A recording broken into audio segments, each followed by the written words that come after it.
இன்றைக்கு சர்க்கரை நோய் சமூகத்தையே சீரழித்துக் கொண்டிருக்கின்ற நோய் பற்றிய புரிதலற்று இருக்கக்கூடிய எதை தின்றால் பித்தம் தீருங்கிற மாதிரி இயற்கை மருந்துகள் நல்லனவா, நவீன மருத்துவத்தால் வழங்கக்கூடிய மருந்துகள் நல்லனவா, என்ன உணவு சாப்பிட வேண்டும் சாப்பிடக்கூடாதுங்கிற ஒரு குழப்பத்தோடையே இன்றைக்கு படிக்காத மட்டுமல்ல படித்த சமூகம் கூட குழம்பி போயிருக்கிறது. நம்ம சர்க்கரை நோயை கட்டுப்படுத்த இன்சுலின் ரெசிஸ்டன்ஸை குறைப்பதற்கு நம்ம என்ன செய்யணும்? நண்பர்கள், தோழர்கள், நலம் விரும்பிகள் மற்றும் உலகெங்கும் உள்ள தமிழ் உள்ளங்களுக்கு உங்களுடைய வெல்னஸ் குருஜியுடைய அன்பான வணக்கங்கள்.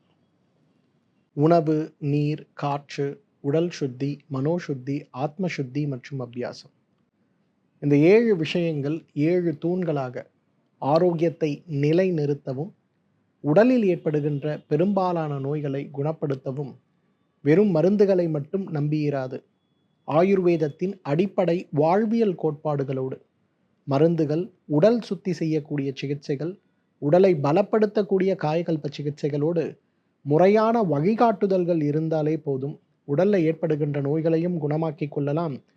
தீராத நோயாக இருந்தாலும் கூட சிரமத்தை குறைத்து ஆரோக்கிய பெருவாழ்வு நம்மால் வாழ முடியும். இன்றைக்கு சர்க்கரை நோய் சமூகத்தையே சீரழித்து கொண்டிருக்கின்ற நோய் பற்றிய புரிதலற்று இருக்கக்கூடிய எதை தின்றால் பித்தம் தீருங்கிற மாதிரி இயற்கை மருந்துகள் நல்லனவா, நவீன மருத்துவத்தால் வழங்கக்கூடிய மருந்துகள் நல்லனவா, என்ன உணவு சாப்பிட வேண்டும் சாப்பிடக்கூடாதுங்கிற ஒரு குழப்பத்தோடையே இன்றைக்கு படிக்காத மட்டுமல்ல படித்த சமூகம் கூட குழம்பி போயிருக்கிறத நம்ம பார்க்கணும். ஆயுர்வேதத்துடைய அடிப்படை கொள்கைகள் அனைத்துமே ஒவ்வொரு தனி மனிதனுடைய உடல்ல இருக்கக்கூடிய வாதம், பித்தம், கபம் சார்ந்த காரணிகளை புரிந்து உடலுடைய வயது வாத பித்த கபத்தில் எந்த வயதில் இருக்கிறது அப்படிங்கிறத புரிந்து ஏற்பட்டிருக்கக்கூடிய சீற்றம் 6 நிலைகள்னு சொல்லுவோம். சயம், பிரகோபம், பிரசரம், ஸ்தான சம்சயம், யக்தி பேதம்னு சொல்லக்கூடிய 6 நிலைகளில் எந்த நிலைகளில் இருக்கிறது அப்படிங்கிறத புரிந்து உபத்ரவத்துடன் கூடிய மிகப்பெரிய நோயாக வளர்ந்து ஆலமரம் போல் விரிந்து கிடக்கிறதா, ஆரம்ப நிலையிலேயே தோஷங்களுடைய தாதுக்களை பாதிக்காத வகையில் இருக்கிறதா அப்படின்னு புரிந்து அதற்கு ஏற்றாற்போல் உணவும் மூச்சு பயிற்சிகளும் நீரையே மருந்தாக சாப்பிடுகின்ற வழிமுறைகளையும் உடலையும் மனதையும் ஆத்மாவையும் சுத்தப்படுத்தக்கூடிய வழிமுறைகளையும் தினச்சரியை, ரித்துச்சரியை மற்றும் ராத்திரி சரியைன்னு சொல்லக்கூடிய தினசரி வாழ்க்கையில் ஆரோக்கியத்திற்காக நாம் முன்னெடுக்க வேண்டிய வழிமுறைகளையும் சொல்லிக் கொடுத்து நோய்களை கட்டுப்படுத்தி குணப்படுத்துவது தான் நம்முடைய மருத்துவமனையுடைய அடிப்படை சித்தாந்தம். இன்றைக்கு சர்க்கரை நோயை பார்க்கும்போது 2 வகையான சர்க்கரை நோயை நம்ம பார்க்கிறோம். முதலாவது சர்க்கரை நோய் இன்சுலின் சுரப்பு முற்றிலுமாக உடலில் நின்று போய் அல்லது உடலுக்கு தேவையான அளவுக்கு இன்சுலின் சுரக்க முடியாத நிலைக்கு கணையம் சென்று போய் நமக்கு ஏற்படுகின்ற நோயாக நாம் பார்ப்பது இதை டைப் 1 டயபெட்டிஸ்ன்னு சொல்லுவோம். இரண்டாவது நோயாக நம்ம பார்ப்பது இன்சுலின் சுரப்பு உறுப்பிலிருந்து அமிலங்களுடைய உற்பத்தியும் சுரப்பும் ரொம்ப நன்றாக இருக்கிறது, ஆனாலும் திசுக்கள் அந்த இன்சுலினை உள்ளுக்குள் இழுத்து அந்த திசுக்களுடைய செயல்பாடுகளுக்கு தேவையான சக்தியை எடுக்க முடியாமல் சிரமப்படுகின்ற ஒரு நிகழ்வுக்கு தான் டைப் 2 டயபெட்டிஸ்ன்னு சொல்லுவோம். இன்சுலின் ரெசிஸ்டன்ஸ் அப்படிங்கிறது தான் சர்க்கரை நோயுடைய ஆரம்ப நிலையாக நம்ம பார்க்கிறோம். 150 பேருக்கு எடுத்த உடனேயே இன்சுலின் சுரப்பு குறைந்து போவது கிடையாது. ஒரு லேசான குறைதல் ஏற்படும் போது உடல் அதிகமாக சுரக்கக்கூடிய இன்சுலின் அளவை கொண்டு வந்து அதிகமாக சுரக்கக்கூடிய இன்சுலின் அளவையும் உடல் கிரகிக்க முடியாத ஒரு நிலை ஏற்படும் போது உடல் கொஞ்சம் கொஞ்சமாக அதோடைய பலனை இழந்து பிறகு நமக்கு ஏற்படக்கூடிய நோயாகத்தான் டைப் 1 டயபெட்டிஸை பார்க்கும். அப்போ டைப் 2ன்னு சொல்லக்கூடிய இன்சுலின் தேவைப்படாத, இன்சுலின் சுரக்கின்ற, உடலால் இன்சுலினை எடுத்துக்கொள்ள முடியாமல் இருக்கக்கூடிய சர்க்கரை நோயை எவ்வாறு நம்ம கட்டுப்படுத்த முடியும் அப்படிங்கிறதுக்கு என்ன உணவு தேவை, என்ன வாழ்வியல் முறை தேவை அப்படிங்கிறத பற்றி தான் இன்றைக்கு உங்களோடு நான் பகிர்ந்து கொள்ளப் போகிறேன். முதலாவது இன்சுலின் ரெசிஸ்டன்ஸ்னால் என்ன அப்படிங்கிறத நம்ம புரிஞ்சுக்கணும்.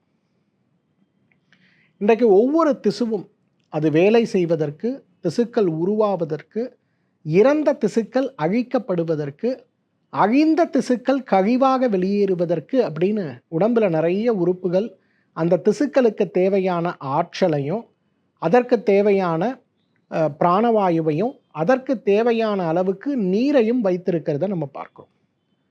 இந்த மூன்றும் வேலை செய்யும்போது, ஒரு திசு அதோடைய வேலையை செய்யும்போது அதில் உருவாகக்கூடிய கழிவுகள் அந்த திசுவிலிருந்து வெளியேறுவதற்கு இந்த நீரும் இந்த காற்றும் மிகப்பெரிய அளவில் உதவி செய்வது போலவே இதற்கு தேவையான ஆற்றலை கொடுப்பதற்கு இன்சுலின் மிக முக்கியமாக தேவைப்படுகின்ற ஒரு விஷயமாக இருக்கிறத பார்க்கணும். அப்போ இன்சுலின் சீராக சுரக்கிறது, உடலும் அதை முழுமையாக ஏற்றுக்கொள்ளக்கூடிய அளவுக்கு சரியாக இருக்கிறது அப்படின்னு வரும்போது அந்த இடத்துல நடைபெறக்கூடிய ஒரு சிறு மாற்றம், கழிவுகள் முழுமையாக வெளியேறாமல் அந்த திசுக்களுடைய கழிவுகள் அந்த இடத்திலேயே தேங்கி கிடக்கும்போது உடலால் அந்த அணுவால் தேவையான இன்சுலினை எடுக்க முடியாத ஒரு நிலை ஏற்படும் போது இன்சுலின் எவ்வளவு சுரந்தாலும் வெளிப்புறத்திலிருந்து இன்சுலின் கொடுக்கப்பட்டாலும் கூட சர்க்கரை கட்டுப்பாடு அற்ற ஒரு நிலையில் இருக்கிறத நம்ம பார்க்கிறோம். இந்த நிலை தான் இன்றைக்கு இன்சுலின் ரெசிஸ்டன்ஸ்ன்னு சொல்லக்கூடிய ஒரு சர்க்கரை நோயுடைய நிலையாக நம்ம பார்க்கிறோம். டைப் 1, டைப் 2, கெஸ்டேஷனல்னு சொல்லி நிறைய வகைகளாக சொல்லப்பட்டாலும் பேசிக் பேத்தோஃபிசியாலஜின்னு சொல்லக்கூடிய நோய் உருவாக்கம் அப்படிங்கிறது இதுதான். அப்போ நம்ம என்ன பண்ணுறோன்னா, இன்றைக்கி இந்த மாதிரி சர்க்கரை அதிகமாக வரும்போது இன்சுலின் சுரப்பு குறைந்திருக்கிறது, மிகுந்திருக்கிறது அப்படின்ற ஒரு பக்கம் இருந்தாலும் சர்க்கரையுடைய அளவு 300, 400ன்னு வரும்போது நேரடியாகவே மீண்டும் இன்சுலினை கொடுக்கக்கூடிய ஒரு வேலை செய்கிறோம். அப்போ என்ன ஆகும், ஏற்கனவே உடல் சுரக்கக்கூடிய அமிலங்களையே எடுக்க முடியாமல் திசுக்கள் போராடி கொண்டிருக்கும் போது இன்னும் அந்த திசுக்கள் வேலை செய்வதற்காக நீங்கள் கொடுக்கக்கூடிய செயற்கை இன்சுலினும் உடம்புக்குள்ளே போகும்போது எதுவுமே வேலை செய்ய முடியாத ஒரு நிலை ஏற்பட்டு இன்சுலின் ரெசிஸ்டன்ஸ் ஏற்பட்டு விடுவதை நம்ம பார்க்கிறோம். அப்போ இந்த இன்சுலின் ரெசிஸ்டன்ஸை எவ்வாறு நம்ம சரி பண்ண முடியும்? உடல் சுரக்கின்ற அமிலத்தையும் உடல் எடுக்கணும், அல்லது வெளியிலிருந்து கொடுக்கக்கூடிய அமிலத்தையும் உடல் எடுக்கணும். அப்போ உடலில் இருக்கக்கூடிய கழிவுகள், தேவையற்ற வளர்சிதை மாற்றங்களால் தேங்கி கிடக்கக்கூடிய கழிவுகளும், இறந்த திசுக்களால் உருவாகக்கூடிய கழிவுகளும், உடலுடைய நிணநீர் மண்டலத்தால் இருக்கக்கூடிய கழிவுகளும், எடுக்க முடியாமல் இருக்கக்கூடிய கழிவுகளும் உடலை விட்டு வெளியேறினால் மட்டும்தான் அந்த இடத்துல சர்க்கரை நோயை கட்டுப்படுத்த முடியுமே தவிர இல்லை என்றால் கட்டுப்படுத்த முடியாது. அப்போ அந்த இடத்துல சர்க்கரை நோயை கட்டுப்படுத்த, இன்சுலின் ரெசிஸ்டன்ஸை குறைப்பதற்கு நம்ம என்ன செய்யணும், என்ன உணவு சாப்பிடணும் அப்படின்னு வரும்போது முதல்ல தேவைப்படுகின்ற உணவு எதுனா பசலைக்கீரை, ஸ்பினாச்சுன்னு சொல்லுவோம். இந்த ஸ்பினாச்சை பொதுவாக ஒரு விட்டமின் பாம் அப்படின்னு சொல்லுவாங்க. என்ன காரணம் தெரியுமா? பொதுவாக நம்ம சாப்பிடக்கூடிய உணவுகளில் விதவிதமான விட்டமின்கள் இருந்தாலும் சில உணவுகளில் விட்டமின் ஏ அதிகமாக இருக்கிறது, சிலதில் B12 அதிகமாக இருக்குது, சிலதில் சி சத்து அதிகமாக இருக்குதுன்னு நம்ம சொல்கிறோம் இல்லையா? எல்லா விதமான விட்டமின்களும் தேவையான மினரல்ஸ்ன்னு சொல்லக்கூடிய மெக்னீஷியம், இது சார்ந்த மினரல்ஸ்ன்னு சொல்லக்கூடிய கனிமங்களும் ஒன்றாக சேர்த்து ஒரு 4 கீரை காய்கறிகள் சாப்பிடுவதால் நமக்கு கிடைக்கக்கூடிய சத்துக்கள் ஒரே கீரையில் கிடைத்தால் எப்படி இருக்கும்? அதுதான் பசலைக்கீரை.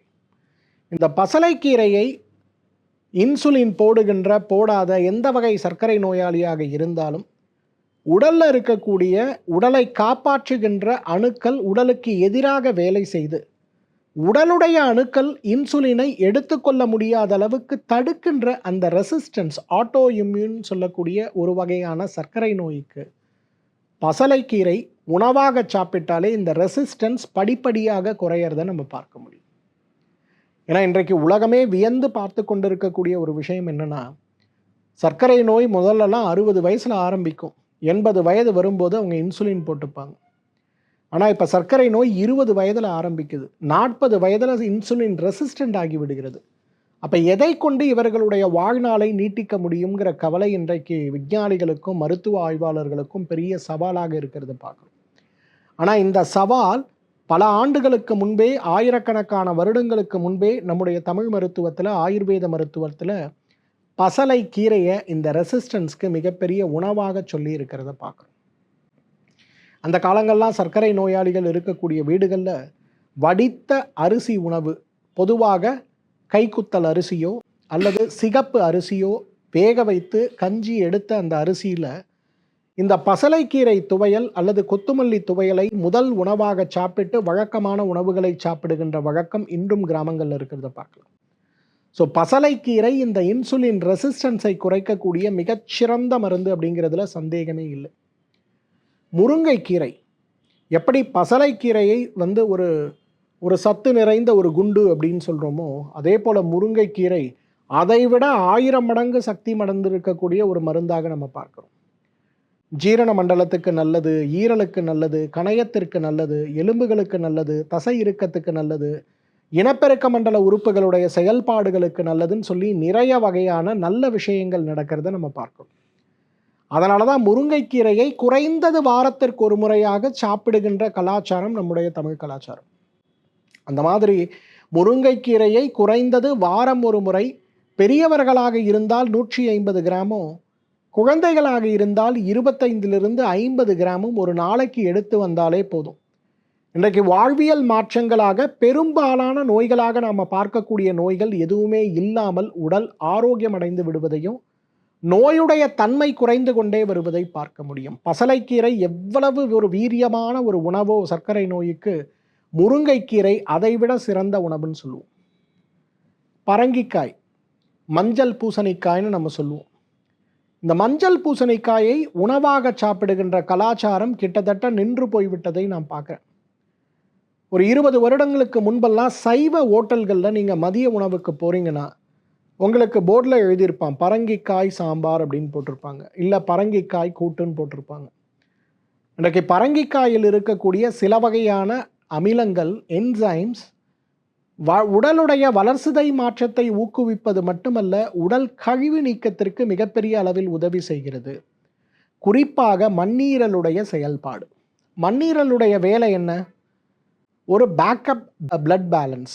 நம்ம உடம்புல ஓடிட்டு இருக்க ரத்தத்தில் திடீர்னு இரத்த கசிவு ஏற்பட்டாலோ அல்லது விபத்துகள் ஏற்பட்டாலோ ரத்தத்தை சுரக்கிறதுக்கு தேவையான ரத்தத்தை வச்சிருக்கிறது.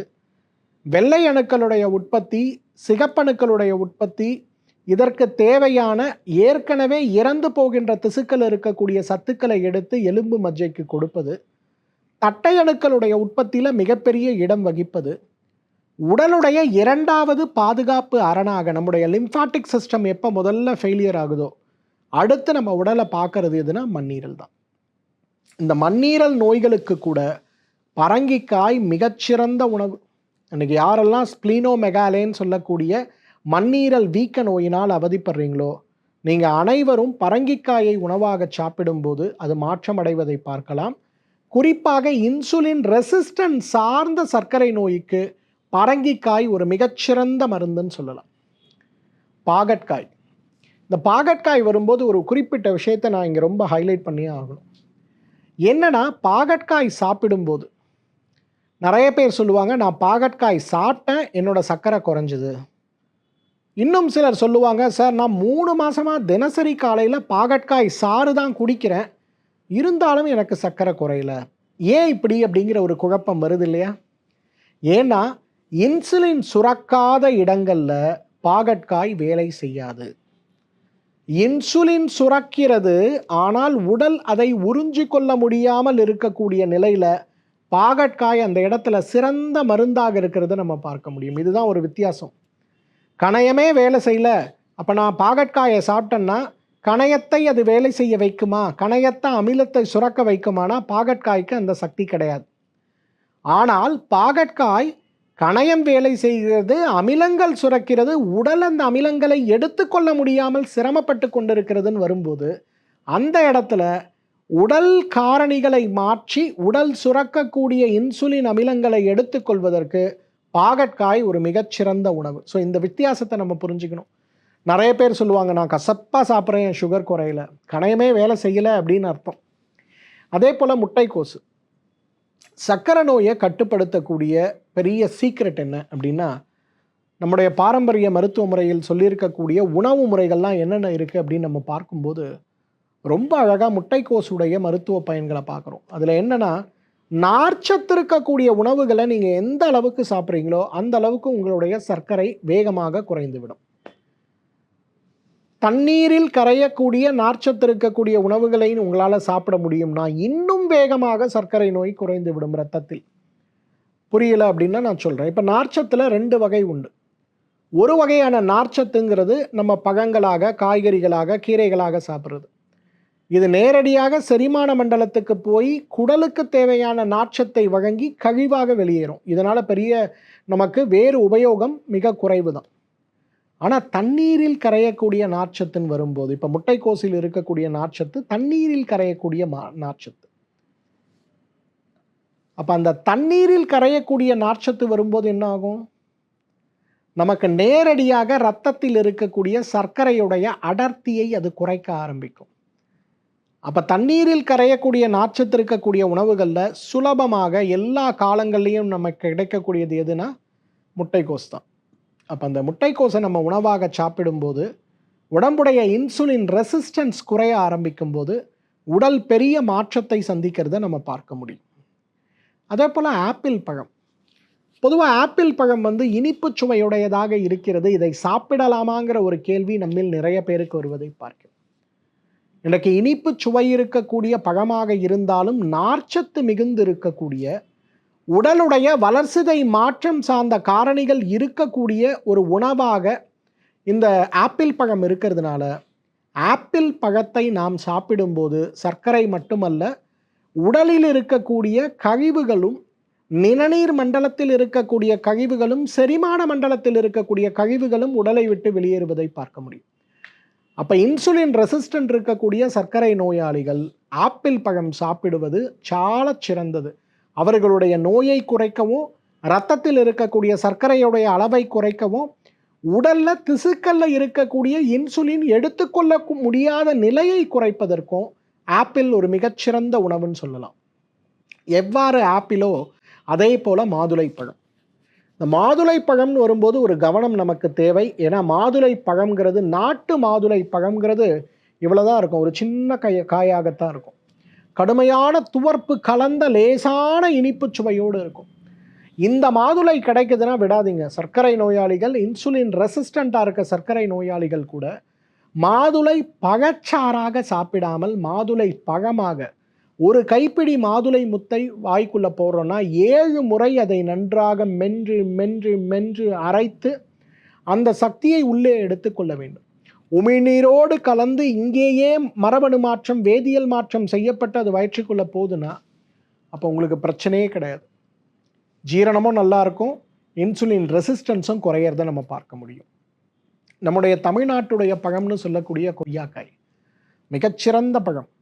இந்த கொய்யாவை நாம் சாப்பிடும்போது அதில் இருக்கக்கூடிய துவர்ப்பு சுவை, அதில் இருக்கக்கூடிய நார்ச்சத்து, அதில் இருக்கக்கூடிய 3 வகையான மூலக்கூறுகள் நேரடியாகவே கழிவு நீக்கத்திற்கு பெரியதாக உதவுறதை நம்ம பார்க்குறோம். சர்க்கரை நோயாளிகள் நிறைய பேர் என்னிடத்தில் சொல்லுவாங்க, எனக்கு மலம் கழிப்பதே பெரிய சவாலாக இருக்குது சார் அப்படிம்பாங்க. மலம் இலக்கிகளை சாப்பிட்டாலும் எனக்கு மலம் கழியவில்லைன்னு சொல்லக்கூடியவங்க நிறைய பேர் இருக்கிறத பார்க்குறோம்.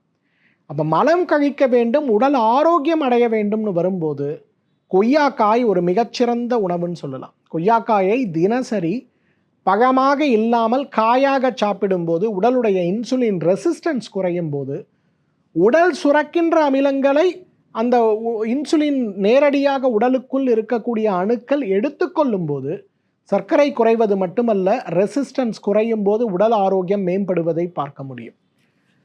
பேரிக்காய் இன்றைக்கு ஆப்பிள் பழம் போலவே இருக்கக்கூடியது.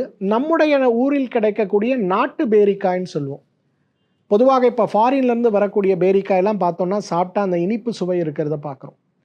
நம்ம ஊரில் ஊட்டி, கொடைக்கானல் இந்த ஏரியாவிலேருந்து வரக்கூடிய பேரிக்காயெல்லாம் நீங்கள் சாப்பிட்டு பார்த்தீங்கன்னா ஒரு துவர்ப்பு கலந்த ஒரு சுவை இருக்கும், பெரிய இனிப்பு பார்க்க முடியாது. ஆனால் அதில் இருக்கக்கூடிய சாறு உடனடியாக இரத்தத்தை சுத்தம் செய்யக்கூடிய குணம் இருக்கிறதுனால பெரிய மாற்றத்தை சர்க்கரை நோயில் நாம் உணர முடியும். பப்பாளி ஆரஞ்சு நிறமாக இருக்கக்கூடிய, ஆரஞ்சு கலந்த மஞ்சள் நிறமாக இருக்கக்கூடிய பழங்கள் பொதுவாக உடலில் இருக்கக்கூடிய நோய் எதிர்ப்பு சக்தி நமக்கு எதிராக வேலை செய்யக்கூடிய நிலையை மாற்ற வல்லது அப்படின்னு சொல்லுவாங்க. அதில் முக்கியமானது பப்பாளின்னு சொல்லலாம். ஒரு 50 கிராம் பப்பாளி பழத்தை சர்க்கரை நோயாளிகள், சர்க்கரை நோய் வரக்கூடாதுன்னு நினைக்கிறவங்க நம்ம யாராக இருந்தாலும் சாப்பிட ஆரம்பித்தாலே அவ்வளவு பெரிய மாற்றத்தை நம்ம பார்க்க முடியும். ஓட்ஸ் இன்றைக்கி வந்து ஓட்ஸை பற்றி இது நல்ல உணவா கெட்ட உணவா நிறைய விவாதங்கள் நடக்கிறத பார்க்குறோம். பொதுவாக இன்றைக்கு கோதுமை நம்முடைய பூமிக்கு, தமிழ் பூமிக்கு உரித்த ஒரு உணவானா கிடையாது. நம்ம என்ன பண்ணுறோம், வெளி மாநிலத்திலிருந்து அதை வர வைக்கிறோம்.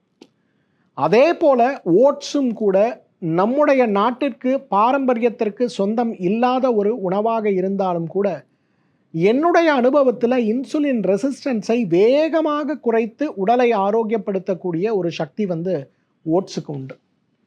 கர்நாடக இசை மேதை ஒருத்தர் என்னை வந்து பார்த்துருந்தார். அவருக்கு வந்து இன்சுலின் போட்டே அவருடைய சர்க்கரை பார்த்தீங்கன்னா 380 440 மிக கடுமை. ஃபாஸ்டிங் சுகரே 380. என்னென்னமோ உணவு என்ன வேணால் ட்ரை பண்ணிட்டேன், எனக்கு எதுவுமே ஒர்க் ஆகலை, I am fed up with the treatment அப்படின்னு ரொம்ப வருத்தத்தோடு வந்தார். அவரோட உணவு முறைகளில் நான் சொல்லி கொடுத்தது காலை உணவாக ஓட்ஸ் இட்லி அல்லது தோசை, மதிய உணவாக ஓட்ஸையே வேக வைத்து பொங்கல் போல குழைய வைத்து அதில் சாம்பார் ரசம் கூட்டு பொரியல் அவியல் மசியல் வைத்து சாப்பிடுங்க. இரவு உணவாக ஓட்ஸ் உப்புமா அல்லது ஓட்ஸ் தோசை.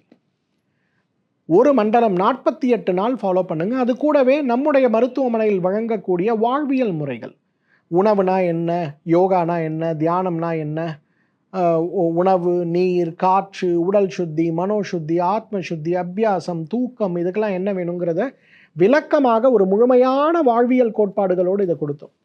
ஒரு மண்டலம் கழித்து அவர் என்னை வந்து பார்த்தபோது பல ஆண்டுகளுக்கு பிறகு அவர் சர்க்கரை உணவுக்கு முன்பு 150, உணவுக்கு பின்பு 230 வந்தது. இன்னும் தொடர் சிகிச்சையில் அவர் இருக்கார். இந்த தொடர் சிகிச்சையில் இருக்கும்போது உணவு முறைகளில் குறிப்பாக ஓட்ஸ் சார்ந்த உணவு முறையை நீங்கள் கொண்டு வரும்போது மிக வேகமாக உங்களுடைய சர்க்கரை கட்டுப்பாட்டுக்குள் வருவதை நம்ம பார்க்க முடியும். ஓட்ஸ் போலவே இன்றைக்கு கிடைக்கக்கூடிய மற்றும் ஒரு உணவுக்கு பேர் கின்வான் பேர். இந்த கின்வா வந்து இன்றைக்கு நிறைய வெளிநாடுகளிலிருந்து கிடைக்கக்கூடிய ஒரு உணவாக, பார்ப்பதற்கு அரிசி ரவை போலவே இருக்கக்கூடிய ஒரு உணவு. ஒரு கைப்பிடி கின்வா எடுத்தீங்கன்னா உங்களுக்கு 3 கைப்பிடி உணவு கிடைக்கக்கூடிய அளவுக்கு தண்ணீரை உறிந்து வேகக்கூடிய ஒரு வகையான அரிசி வகை தாவரம்னே சொல்லலாம். ஆனால் அந்த கின்வாவில் இருக்கக்கூடிய ஒரு நல்ல விஷயம் 90% புரதச்சத்து, மாவு சத்தும் இனிப்பு சத்தும் சேர்த்தே 4% தான்.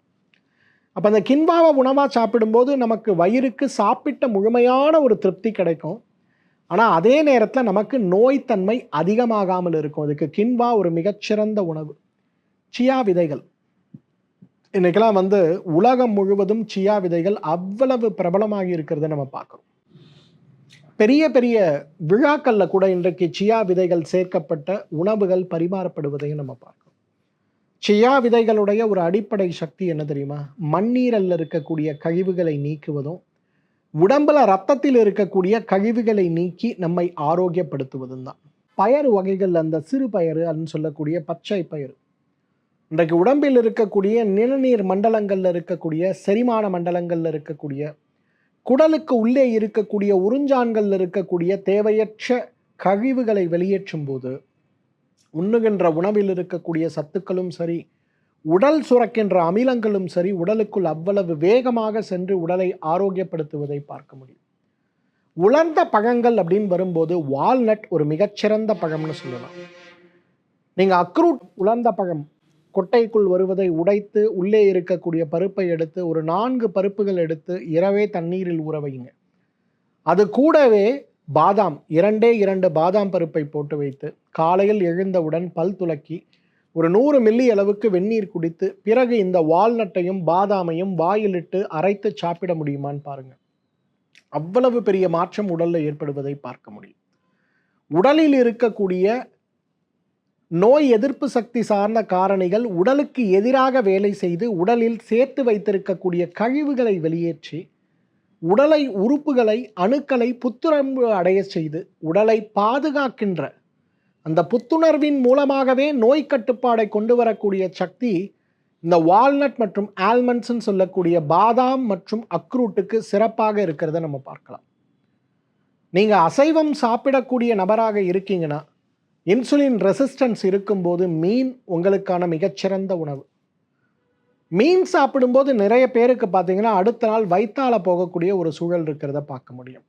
பொதுவாக ஆடோ கோழியோ சாப்பிட்டோன்னா அந்த இடத்துல மலச்சிக்கல் இருக்கும். ஆனால் மீன் சாப்பிட்டா மலம் இலக்கியாக அது செயல்படுவதை பார்க்க முடியும். பெருங்குடலில் இருக்கக்கூடிய இந்த காரணிகள் அனைத்துமே, உடலுக்கு பாதிப்பை ஏற்படுத்தக்கூடிய காரணிகள் உடலை விட்டு முழுமையாக வெளியேறுகின்ற இந்த நிகழ்வு ஏற்படுவதை நம்ம பார்க்க முடியும். முட்டை பொதுவாக இன்சுலின் ரெசிஸ்டன்ஸாக இருப்பவங்களுக்கு ஒரு மிகப்பெரிய சவால் என்ன இருக்குன்னா, கோதுமை தோசை சாப்பிட்டாலும் அல்லது அரிசி உணவுகள் சாப்பிட்டாலுமே சர்க்கரை 350 400ன்னு ஜம்ப் ஆகிட்டே இருக்கிறத பார்க்க முடியும். சர்க்கரை கூடுதலாக இருக்கிறதுனாலேயே உணவில் ஒரு கவனம் செலுத்த முடியல, உணவு சாப்பிட முடியலங்கிற ஒரு கவலையும் இருக்கிறத பார்க்க முடியும். அப்போ காலை உணவாக முட்டை, 2 முட்டை அல்லது 3 வேக வைத்த முட்டைகளை மிளகுத்தூள் உப்பிட்டு சாப்பிடும்போது அந்த சர்க்கரையுடைய மேலே ஏறி கீழே இறங்குகின்ற அந்த ஒரு நிலையற்று, எராட்டிக்காக இருக்கக்கூடிய ஒரு நிலையற்று சீரான சர்க்கரை மேனேஜ் ஆகிறத நம்ம பார்க்க முடியும். டைப் 1 இன்சுலின் ஊசி போடக்கூடிய நிறைய கெஸ்டேஷனல் டயபெட்டிஸ், அதே போல் இன்சுலின் ஊசி தேவைப்படுகின்ற ஜுவனல் டயபெட்டிஸ் சார்ந்த நோயாளிகள் நிறைய பேர் நம்ம மருத்துவமனைக்கு வருவாங்க. அவங்க எல்லாருக்குமே, அது ஆண்களாக இருந்தாலும் பெண்களாக இருந்தாலும் குழந்தைகளாக இருந்தாலும், டைப் 1ல் வரக்கூடிய அனைவருக்குமே நான் சொல்லக்கூடிய உணவு முறை, முட்டை உணவில் சேருங்க. குறைந்தது ஒரு நாளைக்கு 2 முட்டையாவது உணவில் சேருங்கன்னு சொல்லுவேன். சிலர்லாம் நல்ல ஜிம் போய் எக்ஸசைஸ் பண்ணக்கூடிய ஒரு நேச்சர் இருக்கவங்க வராங்கன்னா அவங்களுக்கு ஒரு நாளைக்கு 6 முட்டைகள் நான் சாப்பிட சொல்லுவேன். இந்த முட்டைகளை சாப்பிடும்போது உடம்புல இருக்கக்கூடிய இன்சுலின் ரெசிஸ்டன்ஸ் குறையிறது மட்டுமல்ல, நேரடியாகவோ மறைமுகமாகவோ சர்க்கரையை குறைக்கக்கூடிய சக்தி முட்டைக்கு இருக்குன்னு நம்ம புரிஞ்சுக்கணும். இந்த கிராம்பு, கருவாப்பட்டை, மஞ்சள், நெல்லிக்காய் இதோடைய மருத்துவ பயன்களை பற்றி தான் நிறைய முறை நான் சொல்லியிருக்கேன். நெல்லிக்காய் மஞ்சள் சாறை பற்றியே நான் பேசியிருக்கேன். நல்ல நெல்லிக்காய், ஒரு முழு நெல்லிக்காய் எடுத்து 1 டேபிள் ஸ்பூன் மஞ்சள் பொடி, அது கூட 2 மிளகு போட்டு இதை நன்றாக அரைத்து எடுக்கக்கூடிய சாருக்கு தான் கோல்டன் ரெசிபின்னு பேர். இந்த பார்ப்பதற்கே பொன்னிறமாக இருக்கக்கூடிய இந்த நெல்லிக்காய் மஞ்சள் சாறை தினசரி சாப்பிடும்போது உடம்பில் இன்சுலின் அணுக்கள் எடுப்பதை தடுக்கக்கூடிய உடல் சார்ந்த காரணிகள், கழிவு சார்ந்த காரணிகள் உடலை விட்டு வேகமாக வெளியேறி விடுவதை பார்க்க முடியும். அதே போல தான் வெந்தயம். இந்த வெந்தயம் வரும்போது அகைன் ஒரு பாயிண்ட், எப்படி பாகக்காய் சாப்பிட்டேன் எனக்கு சர்க்கரை குறையலை அப்படின்னு ஒரு கம்ப்ளைண்ட் இருக்கோ, அதே போல் வெந்தயம் சாப்பிட்டேன் எனக்கு சர்க்கரையே குறையலைன்னு சொல்கிறவங்க நிறைய பேர் இருக்கிறத பார்க்க முடியும். ஏன் வெந்தயம் சாப்பிட்டாலும் சர்க்கரை குறையலை? அணுக்கள் சர்க்கரையை உறிஞ்ச முடியாமல் இருக்கிறது, ஆனால் இன்சுலின் நிறைய சுரக்கிறது. இந்த நிலையில் வெந்தயம் மிகப்பெரிய அளவில் உதவி செய்வதை பார்க்க முடியும். ஆனால் ஆன் த கான்ட்ரரி, கணையத்தால் அமிலத்தையே சுரக்க முடியல.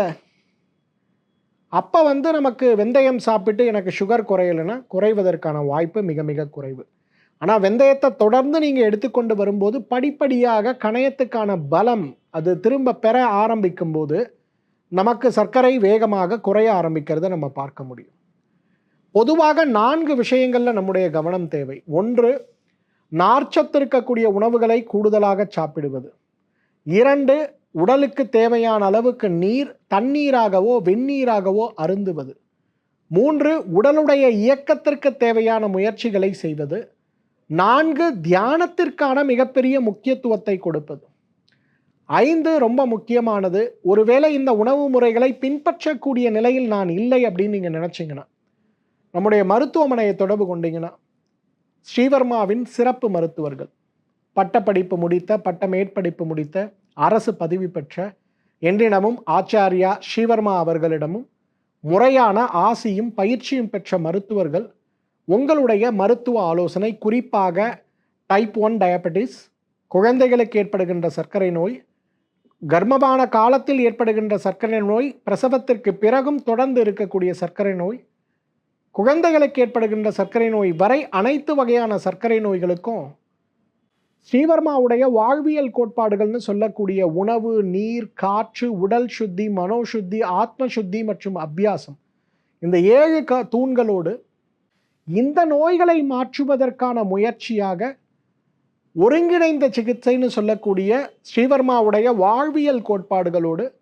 யோக பயிற்சிகள், தியான பயிற்சிகள், மூச்சு பயிற்சிகள், உடல் கழிவு நீக்க முயற்சிகளையும் சேர்த்து பின்பற்ற செய்வது ஆகியவற்றில் உங்களுக்கு என்ன தேவை அப்படிங்கிறத சொல்லிக் கொடுப்பாங்க. நேரில் முடிந்தவர்கள் தமிழ்நாடு முழுவதும் நம்முடைய கிளை இருக்குது. பாண்டிச்சேரி, பெங்களூர், ஹைதராபாத், மும்பை, விசாகப்பட்டினத்திலையும் நம்மளுடைய கிளைகள் இருக்குது. நேரில் சென்று ஒவ்வொரு மருத்துவமனையிலும் இருக்கக்கூடிய ஸ்ரீவர்மாவின் சர்க்கரை நோய் சிறப்பு மருத்துவர்களை சந்தித்து முழுமையான மருத்துவ ஆலோசனை பெற்றுக்கொள்ளலாம். யாரெல்லாம் நேரில் வர முடியலையோ ஆன்லைன் மூலமாகவே டாக்டர் ஜெயரூபா அவர்களையும் ஸ்ரீவர்மாவுடைய சிறப்பு மருத்துவர்களையும் சந்தித்து முறையான மருத்துவ ஆலோசனையோடு நம்ம உடம்புல ஏற்பட்டிருக்கக்கூடிய இந்த சர்க்கரை நோய் டைப் 1 சார்ந்ததா, டைப் 2 சார்ந்ததா? டைப் 1 சார்ந்ததுன்னா அந்த சுரப்பு குறைவாக இருக்கா, அல்லது சுரப்பு இருக்கிறது ஆனால் உடம்பு அதை எடுத்துக்கொள்ள மறுக்கிறதா அப்படிங்கிற ஒரு புரிதலோடு இந்த மறுத்தலை எவ்வாறு நாம் ஆரோக்கிய பாதைக்கு கொண்டு செல்ல வேண்டும்ங்கிற ஒரு முயற்சியும், அந்த முயற்சி வெறும் மருந்துகள் சார்ந்த முயற்சியாக இல்லாமல் வாழ்வியல் முறையும் யோக தியான பயிற்சிகளோடு உடல் கழிவு நீக்கம் சார்ந்த முயற்சிகளோடு இருக்கும்போது இன்சுலின் ரெசிஸ்டன்ஸ் குறைந்து போவது மட்டுமல்ல, சர்க்கரை நோயும் கட்டுக்குள் வந்து சில வகையான சர்க்கரை நோயும் 100% குணமாகி ஆரோக்கிய பெருவாழ்வை நாம் அனைவரும் வாழலாம். மீண்டும் மற்றொரு ஆரோக்கிய குறிப்போடு உங்களை சந்திக்கிறேன். இந்த வீடியோ உங்கள் எல்லாருக்கும் பயனுள்ளதாக இருக்கும்னு நினைக்கிறேன். இந்த வீடியோவை உங்கள் நண்பர்கள்கிட்ட ஷேர் பண்ணுங்கள். உங்களோட ஃபேஸ்புக் குரூப்ஸ், யூடியூப் குரூப்ஸ், அதே போல் உங்களோட வாட்ஸ்அப் குரூப்பில் இந்த வீடியோவை ஷேர் பண்ண முடியுமான்னு பாருங்கள். உணவை கொண்டு சர்க்கரை நோயை கட்டுப்படுத்தக்கூடிய இந்த வீடியோ பார்த்ததற்கும் இதில் சொல்லி இருக்கக்கூடிய விஷயங்களையும் நீங்கள் பின்பற்ற வேண்டும் அப்படிங்கிறது நான் வேண்டி கேட்டுக்கொள்கிறேன். இதில் ஏதாவது உங்களுக்கு சந்தேகம் இருக்குன்னா இந்த வீடியோவோட கமெண்ட் செக்ஷனில் உங்களோட கேள்வியை என்னிடத்தில் கேளுங்க. எனக்கு நேரம் இருக்கும்போது அதற்கான பதில் நான் உங்களுக்கு சொல்லித்தரேன். நன்றி. மீண்டும் சந்திப்போம். வணக்கம். ஸ்ரீ வர்மா ஆயுர்வேதா சிறப்பு சிகிச்சைகள். அல்சர், செரிமான கோளாறுகள், இரத்த சோகை, உயர் இரத்த அழுத்தம், அதீத கொழுப்பு, வெரிகோஸ் வெயின், உடற்பருமன், உடல் பலவீனம், தோல் நோய்கள், மூட்டு தேய்மானம், தண்டுவட பிரச்சனைகள், முடக்குவாதம், கீல்வாதம், பக்கவாதம், நோய் எதிர்ப்பு சக்தியை அதிகரிக்க, புற்றுநோய், மூலம் பௌத்திரம், மாதவிடாய் கோளாறுகள், குழந்தையின்மை, பாலின கோளாறுகள், சிறுநீரக கல், சிறுநீரக செயலிழப்பு, நீரிழிவு நோய், கொழுப்பு கல்லீரல், இதய நோய்கள், தைராய்டு, ஆஸ்துமா, ஒற்றை தலைவலி, சைனஸ், ஞாபக மறதி, மன அழுத்தம், முடி உதிர்தல் மற்றும் வாத பித்த கப நோய்களிலிருந்து விடுபட்டு ஆயுள் முழுவதும் ஆரோக்கியம் பெற்றிட ஆச்சாரியா டாக்டர் ஸ்ரீ வர்மா அவர்களிடமும் வெல்னஸ் குருஜி அவர்களிடமும் நேரடியாக பயிற்சியும் ஆசியும் பெற்ற doctor Hemala Tiruvallur, doctor Soumya Ambattur, doctor Revathi Kodambakkam, doctor Jeyarupa Manapakkam, doctor Mangaiyarkarasi Velachery, doctor Jayakanthan Pondicherry, doctor Subhashini Tiruvannamalai, doctor Saraswathi Salem, doctor Sharmila Trichy, doctor Maria Christina Thanjavur, doctor Malathi Coimbatore, doctor Lalitha Madurai, doctor Jebashin Nagercoil, Hosur doctor Sandhya, doctor Amrutha Bangalore, doctor Navneet Hyderabad, doctor Siddharth Mumbai.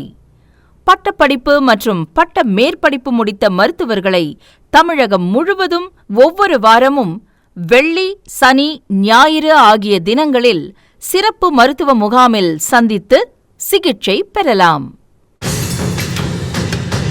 ஆறறிவை மிஞ்சிய பேரறிவு. யாகமின்றி யோகம் தரும் யோகக்கலை. ஒழுங்கற்ற உணவிற்கு ஆரோக்கியமே விலை. அதற்கு உணவையே மருந்தாக்குவது ஒரு கலை. இயற்கை அன்னை நம் மீது கொண்ட நேசம் இனி நம் இல்லங்களில் வீசப்போகிறது மூலிகையின் வாசம். நமது ஆன்மாவை நாமே தரிசிப்பது பெரும் பேறு. அதற்கு ஆன்மீகம் என்பது பேரு. தேவை தியானம் பற்றிய ஞானம். ஒவ்வொன்றும் பல்லாயிரம் ஆண்டுகள் பழமையானது, இன்றும் கூட புதுமையானது. காலம் காலமாக மறைக்கப்பட்ட பொக்கிஷங்களை அள்ளி அள்ளி நமக்கென வழங்க வருகிறார் ஒரு விடிவெள்ளி. ஆச்சாரியா டாக்டர் ஸ்ரீவர்மா. வாழ்க்கையில் நாம் கரை சேர, நம் கனவுகள் அனைத்தும் ஈடேற, தீரா நோய்கள் என்னும் தீயை அணைக்க வருகிறார் நம் உடலையும் மனதையும் ஒருங்கிணைக்க. இவர் அறிவையும் ஞானத்தையும் தேடி தேடி சேர்க்கவில்லை தனக்காக, அத்தனையும் வாரி வழங்க வருகிறார் நமக்காக. இது ஆரோக்கிய வாழ்வின் அடிநாதம், ஆயுள் தரும் ஆயுர்வேதம். டாக்டர் ஸ்ரீவர்மா ஆயுள் தரும் ஆயுர்வேதா அறுவை சிகிச்சை இல்லா குணம், ஆயுள் கால நிவாரணம்.